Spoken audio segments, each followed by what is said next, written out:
¿Cuál es el manejo de la obstrucción intestinal? ¿No? El 70% de las obstrucciones intestinales son por vías adherencias, mire, el 90%, ¿no? Pueden haber casos de hernias o pueden haber casos de cáncer, ¿no? ¿Cuál es el cáncer que ocasiona con mayor frecuencia obstrucción intestinal en el caso del adulto? ¿Cuál es el cáncer? El cáncer de colon, ¿no? El cáncer de colon izquierdo es la causa más frecuente de obstrucción intestinal en el caso del adulto, ¿no? En el caso del adulto. Los cánceres, en el caso de los pacientes adultos, los cánceres de colon izquierdo suelen manifestarse. Ustedes pueden decir a un paciente, pueden sospechar la presencia de un cáncer de colon izquierdo. Muchas veces no, el cáncer de colon izquierdo, ustedes van a ver que a veces el paciente está en buen estado general y empiezan a tener casos de rectorragia, o están en buen estado general y empiezan a tener dolor, ¿no? Entonces muchas veces estos cánceres no son perceptibles por el paciente, se manifiestan cuando el paciente empieza a tener rectorragia y empieza a tener dolor o cuadros de obstrucción intestinal. Ya, esa es la característica de los cánceres de colon izquierdo, ¿no? O la otra causa son las adherencias postoperatorias, ¿no? Por cirugía abdominal, ¿no? La mayoría, 65 a 95%, ¿no? Ustedes van a ver que hay alteración en el pasaje de aire y secreciones, puede haber una obstrucción parcial o obstrucción completa, donde ustedes van a ver todo esto: dilatación intestinal, sobrecrecimiento bacteriano, translocación y sepsis. Primero hay edema, luego isquemia, necrosis, perforación y peritonitis. Si hay translocación bacteriana, ustedes a estos pacientes con obstrucción intestinal les indican terapia antibiótica. Sí, ¿no? Ustedes les llega un paciente con obstrucción intestinal, ¿no? Encuentran niveles hidroaéreos, encuentran residuo gástrico alto, sospechan una obstrucción intestinal baja. A este paciente lo que hay que hacer inmediato es hidratarlo, compensarlo e indicarle antibiótico terapia. Se indica antibiótico terapia por el sobrecrecimiento bacteriano, la translocación y la sepsis. ¿Cuál es el tratamiento antimicrobiano en los pacientes con obstrucción intestinal? Esta translocación bacteriana es por aerobios, anaerobios. ¿Cuál es la translocación? ¿Cuál es la causa? ¿Qué tipo de bacteria? Anaerobios, ¿no? Anaerobios. Si yo sospecho una obstrucción intestinal baja, ¿no? Entonces yo indico tratamiento antianaerobio, ¿no? Entonces el antianaeróbico que se utiliza con mayor frecuencia es el metronidazol, ¿no? Metronidazol, clindamicina, cloranfericol, ¿no? Entonces generalmente se indica metronidazol, ¿no? Para evitar el sobrecrecimiento bacteriano. Aquí yo voy a tener lo que son las adherencias, ¿no? Una brida, ¿no? Una brida. Aquí unas adherencias. Las adherencias pueden presentarse entre las asas intestinales o de las asas intestinales a la pared abdominal, ¿no? Las adherencias.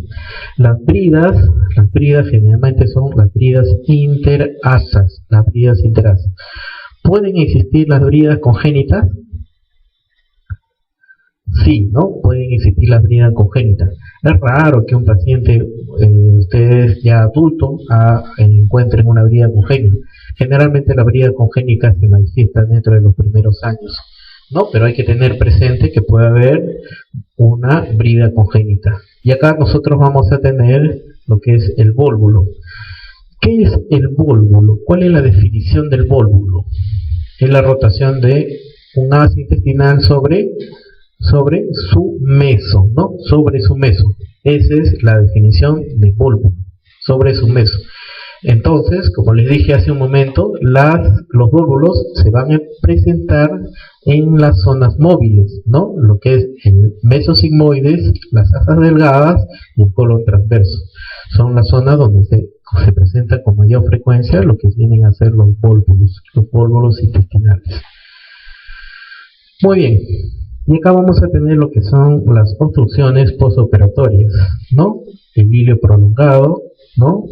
Es algo que nosotros le tenemos mucho miedo al hilio prolongado. Imagínense que operen un paciente y no funcione, no haya tránsito intestinal, que esté distendido, con residuo alto, indican antibiótico-terapia. Es un paciente que no tiene trastorno metabólico, pero sin embargo no funciona. ¿Cuál es la causa más frecuente de un hilio prolongado más allá de 15 días? Una causa congénita y una causa adquirida. Si yo sospecho que un paciente que lo he operado, ¿no?, en un niño y no funciona, a pesar de que no tiene sepsis, no tiene trastorno hidroelectrolítico, pero no funciona. ¿Cuál es la causa? Significaría que ya no vendría a ser un hilio, un problema en sí de la cirugía, sino sería un problema funcional. ¿Y cuál es la causa de una obstrucción intestinal funcional en el niño? En la enfermedad de Hirschsprung, ¿no? La enfermedad de Hirschsprung, donde yo ya estoy hablando de problemas en la inervación, de las ausencias de los plexos mientéricos, de Meissner y de Auerbach, ¿no? Lo que está condicionando que no funcione, que no arranque estas asas intestinales y pueda haber una enfermedad de Hirschsprung y por ende un hilio prolongado. Y en el caso de los adultos puede ser por la enfermedad de Chagas, ¿no? Enfermedad de Chagas. La enfermedad de Chagas también ocasiona la denervación de la parte distal del tubo gástrico y por ende puede ocasionar un hilio prolongado. Estos hilios prolongados pueden llevarlos a dehiscencias, fístulas, abscesos, hematomas, ¿no? Las obstrucciones postoperatorias tempranas se dan dentro del primer mes. La causa más frecuente son un 30%. Existe alto riesgo de infarto de los vasos mesentéricos, ¿no? Y acá se opta por operarlo de inmediato o diferir la cirugía. Generalmente el manejo es médico, salvo que estos pacientes sigan con un cuadro obstructivo, entonces hay que entrar a reoperar nuevamente. ¿Cuál es el problema de un paciente que se opera y hace obstrucción intestinal por bridas y adherencias, al cual ustedes tienen que reoperar nuevamente? ¿Cuál es el problema? El problema es que un paciente que hace un cuadro de obstrucción intestinal, un paciente postoperado que hace un cuadro de obstrucción intestinal por bridas y adherencias, existe alta probabilidad de que este paciente vaya a presentar más cuadros de obstrucciones intestinales por bridas y adherencias. Imagínense que un paciente que lo operaron una vez se obstruye por bridas y adherencias, tienen que volver a reoperarlo y nuevamente les hace bridas y adherencias y lo tienen que volver a reoperar. Imagínense, eso ya no es un factor cirujano, ese es un factor paciente, Entonces, las bridas y adherencias a repetición, ¿no?, que condicionan a cuadros de obstrucción intestinal, hay que tenerlos en consideración e informar siempre a los familiares de que estos cuadros se pueden volver a repetir, ¿no?, tantas veces como sea posible. Nosotros hemos tenido casos de pacientes que hemos reoperado hasta 7 veces, imagínense, por cuadro de bridas y adherencias. Imagínense decirle a los familiares tener que operarlo una vez, volver a operarlo por lo mismo, imagínense. Entonces hasta los familiares ya dudan, ¿no? Entonces hay que tener bastante consideración esto.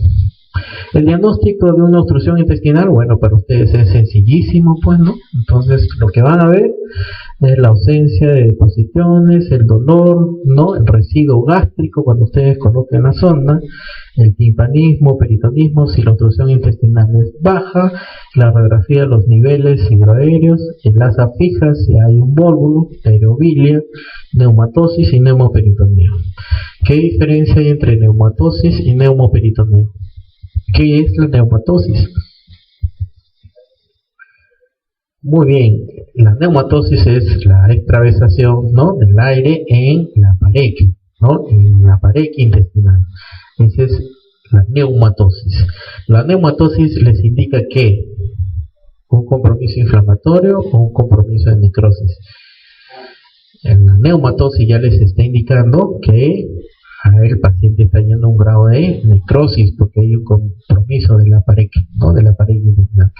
Después de la neumatosis significa que eso se va a perforar, se va a dañar, entonces ya el paciente ya entra en un neumoperitoneo, ¿no? Como les dije, el término que tienen que utilizar es obstrucción intestinal alta, media o baja, completa o parcial. Ya no se utiliza el término suboclusión ni de oclusión intestinal, ¿no? Ese término no se utiliza. O es o no obstrucción intestinal.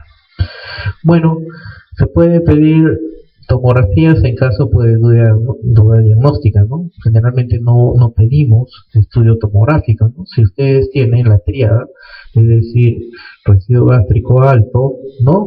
En una marcada distensión abdominal y ausencia de platos y heces, ustedes ya de por sí están diagnosticando un cuadro de obstrucción intestinal. ¿Pueden haber errores diagnósticos en una obstrucción intestinal? ¿Sí o no? ¿Se pueden equivocar? ¿Pueden entrar a operar algo que no fue en realidad una obstrucción intestinal? Sí, ¿no? Sí, ocurre muchas veces, ¿no? Entonces,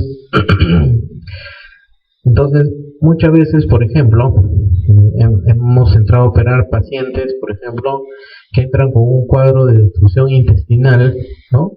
Con niveles hidroaéreos, ¿no? Con un dolor difuso, entramos y es un apéndice gangrenado, ¿no? Entonces uno se pregunta, ¿cómo hizo un cuadro tan florido? La única explicación es que hizo un problema séptico, ¿no? Y hizo un problema de un hilo séptico, lo cual nos hizo confundir con un cuadro de obstrucción intestinal. Otro cuadro donde nos hice confundir, por ejemplo, son pacientes igual. Viene un paciente con un cuadro de obstrucción intestinal, ¿no? Pensamos que era un problema de vólvulo, entramos y era un cáncer, ¿no? Un cáncer que ocasionaba el cuadro obstructivo. Es decir, muchas veces pueden haber errores diagnósticos. Acá nunca pensar en cáncer, ¿no? Nunca pensar en cáncer. O sea, ustedes cuando se entra a operar un cuadro de obstrucción intestinal, por lo general no se piensa en cáncer, salvo que este paciente tenga factores de riesgo, ¿no? Baja de peso, anemia, retorraje, etc. Entonces, donde ya es sospechoso de cáncer, ¿no? Pero por lo general los cuadros obstructivos no se piensa en cáncer. El manejo es no quirúrgico durante los primeros 3 días, ¿no? Se coloca una buena sonda, son buenos antibióticos, una buena hidratación, una compensación hidroelectrolítica y se observa al paciente, ¿no? Se observa. Si este paciente persiste con el cuadro obstructivo intestinal, hay que valorar la cirugía, ¿no? Hay que valorar la cirugía. Entonces, si yo veo que este paciente, más allá de los 3 días, persiste con un residuo gástrico no alto, persiste con una marcada distensión abdominal, se encuentra muy adolorido, hay que entrar a operar, ¿no? A pesar de que está compensado hidroelectrolíticamente y está compensado con su antibiótico terapia. Si persiste con este cuadro, este paciente hay que entrar a operarlo, ¿no? Dentro del 3er día. Muy bien. Yo lo opero al paciente. Este paciente sale con su sonda nasogástrica. Entonces, este paciente supuestamente debe disminuir la distensión abdominal y debe disminuir el residuo gástrico, ¿no? El residuo gástrico tiene que hacerse claro progresivamente. Entonces, una consideración que siempre se les pregunta es ¿cuáles son los criterios para el retiro de la sonda nasogástrica? Digan ustedes 3 criterios para el retiro de la sonda nasogástrica. Primero, el gasto o residuo gástrico disminuye, ¿no? Disminuye. En el caso del adulto, disminuye a menos de 500 si es claro, ¿no? Menos de 500 y es claro. En el caso de los niños, cuando disminuye menos del 1% de su peso corporal total. A menos del 1% de su peso corporal total y es claro. ¿Cuál es el otro criterio para retirar la sonda? La presencia de ruidos hidroaéreos. Si el paciente tiene ruidos hidroaéreos, le pueden retirar la sonda nasogástrica. Si a un paciente se le retira la sonda nasogástrica, de inmediato se le tiene que indicar la vía oral. Ahora, ustedes van a ver en los hospitales que muchas veces antes del retiro hay quienes indican clampar la sonda nasogástrica. ¿Por qué se clampa una sonda nasogástrica? ¿O cuáles son los criterios para clampar una sonda nasogástrica? Entonces, se clampa la sonda nasogástrica cuando este paciente ha disminuido su residuo gástrico, pero sin embargo los niveles hidroaéreos están bajos y no tiene distensión abdominal. Es ahí donde ustedes indican el clampaje de la sonda, ¿no? Entonces, si ustedes clampan la sonda, el residuo gástrico va a seguir por el tracto gastrointestinal. Entonces debe estimular para que haya movimientos peristálticos y por ende se activen los ruidos hidroaéreos, ¿no? Entonces, si ustedes clampan la sonda y observan que el paciente no se distiende, tiene buenos ruidos hidroaéreos, pueden retirar la sonda de inmediato. Pero si ustedes clampan la sonda y este paciente no tiene ruidos hidroaéreos y empieza a distenderse, tienen que desclampar la sonda para que todo el residuo siga saliendo. Entonces, en realidad el clampaje significa duda, ¿no? Hay duda. ¿Por qué? Estoy dudando si la retiro o no la retiro, mejor la clampo, ¿no? Entonces ya saben cuándo retirar una sonda y ya saben cuándo clampar una sonda. Muy bien, el manejo quirúrgico de una obstrucción intestinal. Entrar a operar a un paciente por bridas de adherencias, es decir, un paciente que se reopera, imagínense cómo van a estar las asas intestinales. A veces las asas intestinales hacen pared común y despegar un asas intestinal es muy difícil, muy difícil. Y aparte que pueden lesionar a la serosa. Si hay daño de la serosa, entonces en vez de ayudar al paciente, lo vamos a dañar más el paciente y este paciente va a terminar en ostomías. Entonces, muchas veces lo que se hace es identificar la zona donde está la brida, si en caso hay una brida, y identificar la zona donde hay múltiples adherencias. Y el resto no tocarlo, no hacer nada. Solamente se liberan eso, se reseca la brida y ahí se deja y se vuelve a cerrar. Entonces no se hace mucho manipuleo porque el manipuleo condiciona a que nuevamente las asas intestinales se vuelvan a pegar y se tenga que reoperar este paciente. Entonces esa es una consideración que hay que tener presente, ¿no? Hay que tener presente.